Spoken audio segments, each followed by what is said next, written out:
What's up guys, I'm River. I'm Allison. And together we run the vlogging channel Riv and Al. We recently came back from a trip from Greece, particularly Santorini, and we have some travel tips for you.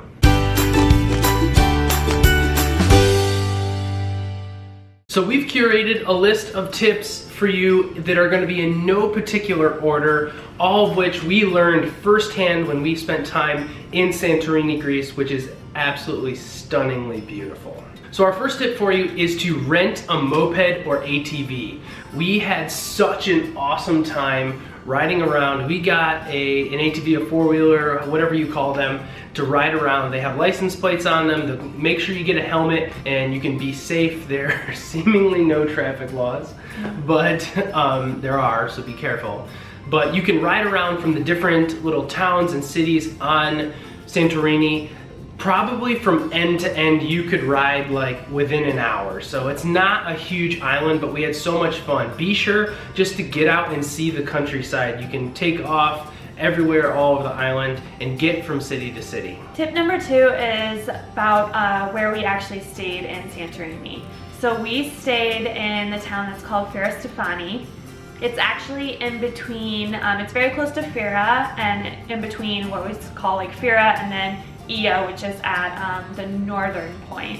And we really liked Perissa because it was quieter and a little bit more private, but it was still really close. It was like a 5-minute walk to Fira, which has like a ton of restaurants and like all of the shopping and everything. And there were still some restaurants and things up by us, so it wasn't like we were completely removed. It was just like a little bit quieter, which is what we were looking for, and it was not as pricey as Ia.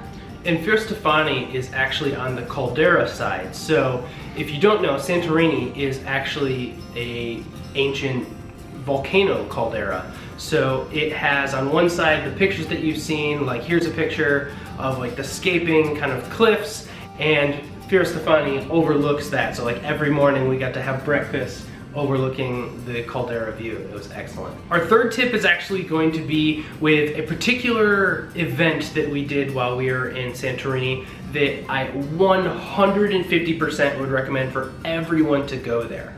There was a boat tour company called Sunset Ia. Ia is spelled O-I-A.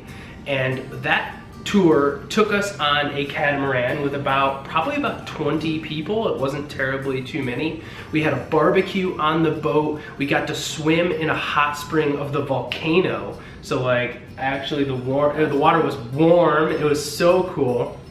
We got to snorkel at a couple different beaches, a white sand beach and a red sand beach.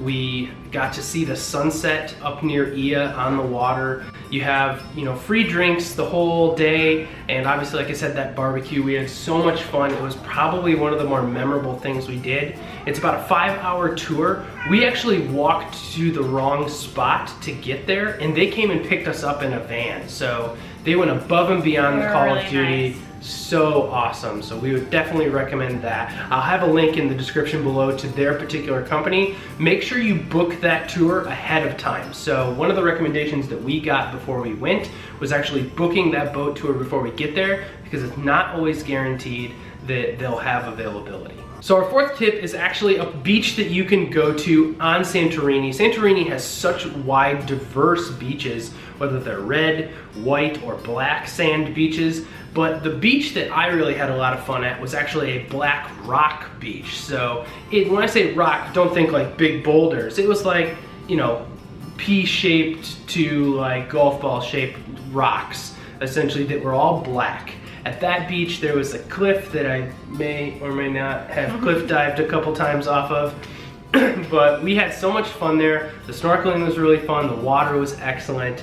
It was just so much fun. We drove our ATV from Perissa, where we were staying, down to Kamari, which is where Kamara Beach is. And it wasn't too far. It was only about a 20-minute ride on the ATV. And another note for that beach is have closed-toed shoes, because the rocks do hurt your feet. They're they're smooth, but like stepping on them is not very comfortable, and especially when the sun's beating on them, they get hot. So I know water shoes, not the greatest thing in the world, but like very, very highly recommend for that beach.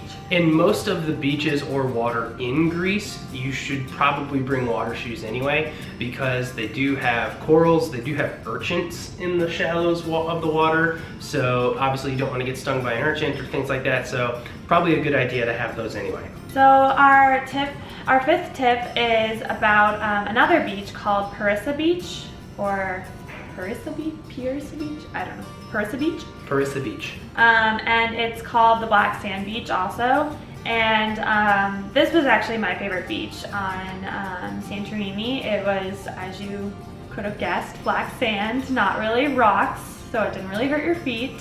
But it's on the other side of like a giant mountain cliff. It's actually on the other side of ancient Thera, so where like they have a lot of ancient ruins on the top of a mountain. It's really cool. Yeah. So it's like not too windy, very comfortable. They have like a bunch of restaurants that are kind of like along the road that butts up right next to the beach. And when I say road, I mean like a dirt road that it's mostly people walking, but you can drive your ATVs on it. And pretty much all the restaurants have extensions of their restaurant with umbrellas and chairs and stuff, like nice, like very, very nice setups on the beach. And all you have to do is like buy like 2 drinks and you can sit there. Like you just have to order something from their menu and then you can sit there, it's actually very, very nice. Yeah, they have cabanas on the beach and have waiters that come out to you. Throughout Greece, we found that if you were under an umbrella or a cabana on a beach that they have set up, they would charge you. It's normally like 5 or 10 euro. It's not too terrible much, but in this place, they wouldn't charge you for the cabanas, but you had to get a couple drinks, which ended up being about the same price anyway. And we ended up ordering more than what we needed to just because it was so nice. So our next tip actually has to do with the connectivity at Santorini.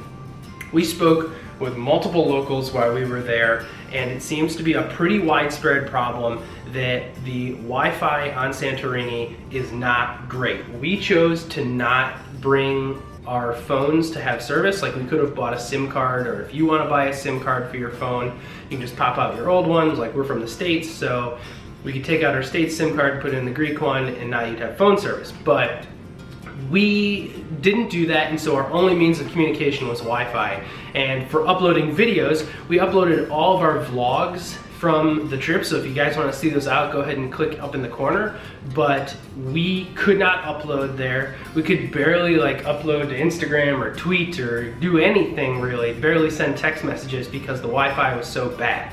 Some parts of the island are better than others, but in Fira and Fiorstefani and Ia, the Wi-Fi was not great. So just want to put that out there just so you know going in. Yeah, I would almost recommend, if you're traveling like a couple or like a group of people, like at least maybe one person having a SIM card or something, just as like an emergency or just as like a backup.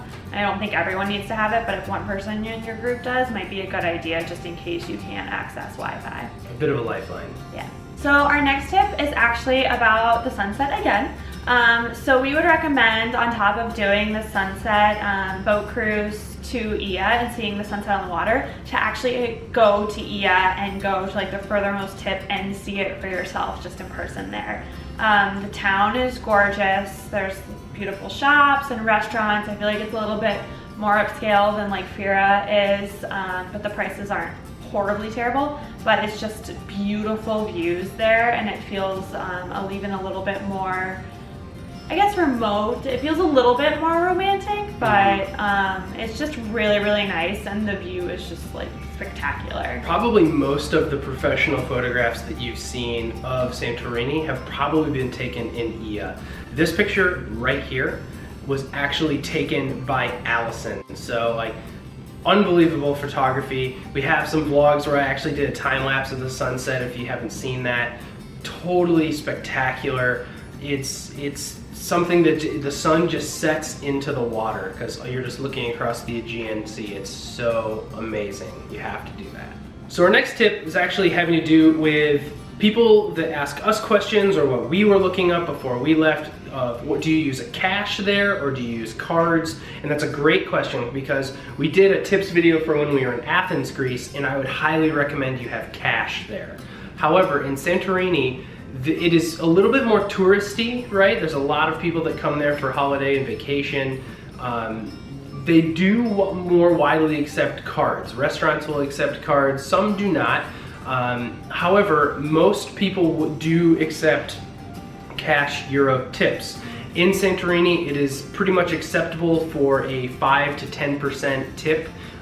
We always made sure to tip at least 10%, especially if we were getting good service, especially because we're just used to tipping like 15 to 20% in the US. So we definitely had cash, but used a card when we could, because obviously your cash, you can see that going, and a card is a little more, ooh, I don't know how much I'm using. But just know that any of the major boat tours or big restaurants or things like that will accept cards, Visa, MasterCard, American Express, etc. But if you go into a small shop or a smaller restaurant, they may only accept cash. I'm doing Lucky's. Oh my God, Lucky's. Okay, so I need to talk about the food places. So Lucky's, we found out before we actually went that this place has the best gyros. So just time out. Gyros, G-Y-R-O-S. Some people call them gyros. Some people call them gyros. Just want to put that out there. Those, they're tasty. So we read beforehand that this place had the best gyros in Santorini and even an extension in all of Greece. So of course we had to check it out. So it's a tiny hole-in-the-wall place, not a lot of seating, so you know it's good. And we actually ate there twice because it was so good. Amazing. So fresh, like meat's spinning right there, so you can't not go to Santorini without going to Lucky's. It's right in the city square of Fira. Check it out, you have to go. So the next tip that we have is actually to do with your skin. So us being Westerners and rather fair-skinned, especially me, we had to bring sunscreen. So I highly recommend that you bring sunscreen. You can bring it in your checked baggage, obviously, so you can have bigger containers. But sunscreen is very expensive. They're probably looking at like 20 euros a bottle. So in US, that's probably like $23 or so, $24. So definitely bring your own sunscreen, sunblock, whatever you're gonna need if you need to do that. They definitely sell it there, so it's not like there won't be any, but you can go to their pharmacies there and get the sunscreen if you need it. This next tip we actually talked about while in our Athens tips video, but it's also very much applicable to Santorini as well. So this tip is around the app called City Maps to Go.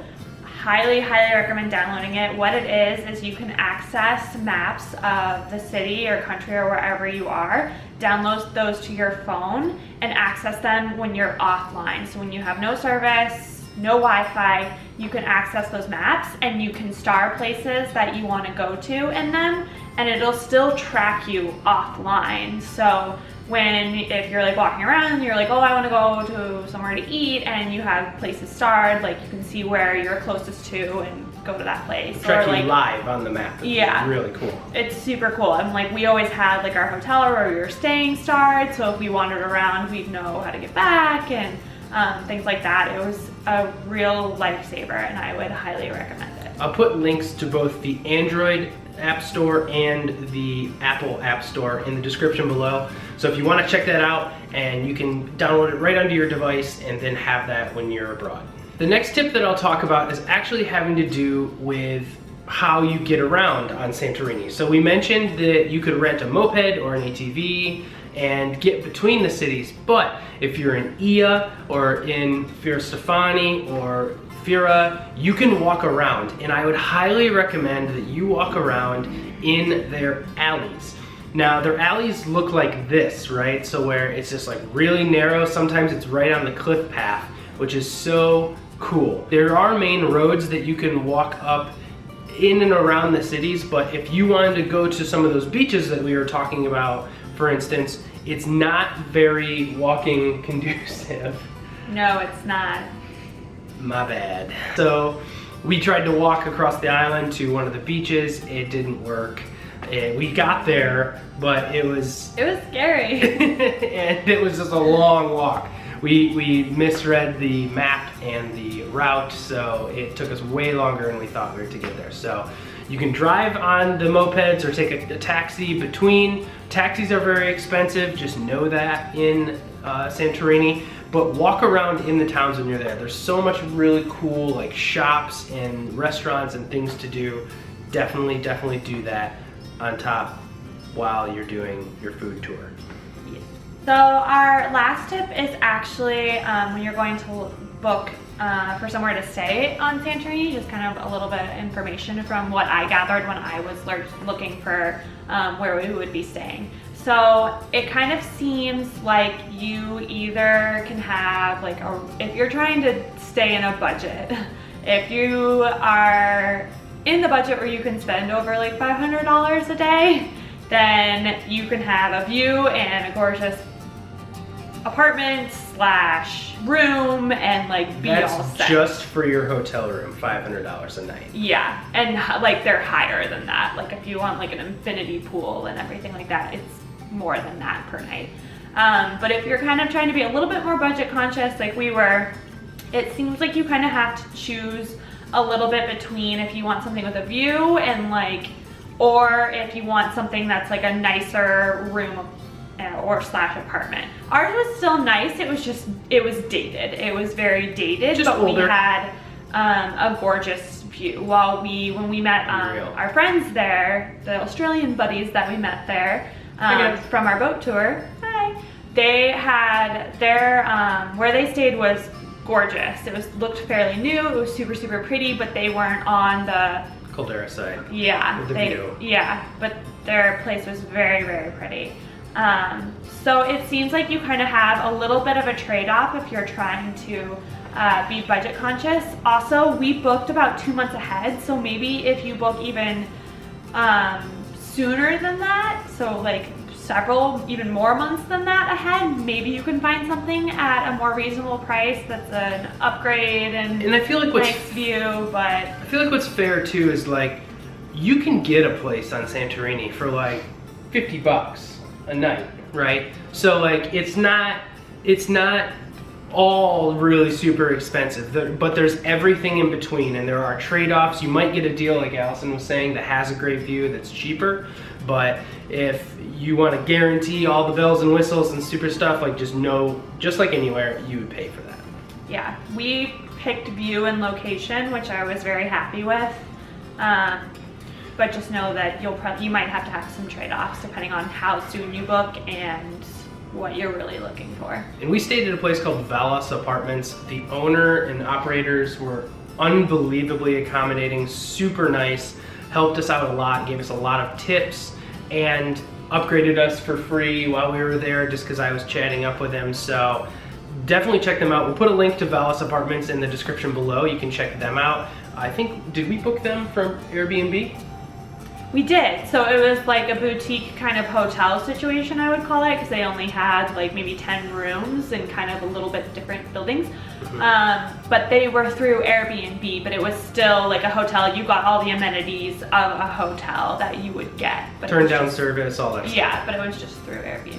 So that was kind of cool. All right, guys, that's all we got for our tips on Santorini. If you have any questions about our trip to Santorini or anything that we didn't answer here, leave a comment in the comment section below. We will be 100% transparent. We will tell you exactly, no one paid us to do this, and all these vendors, these are just our own opinions. So leave a comment in the comment section below. Be sure to give this video a thumbs up, and be sure to subscribe for more videos and more tips in the future.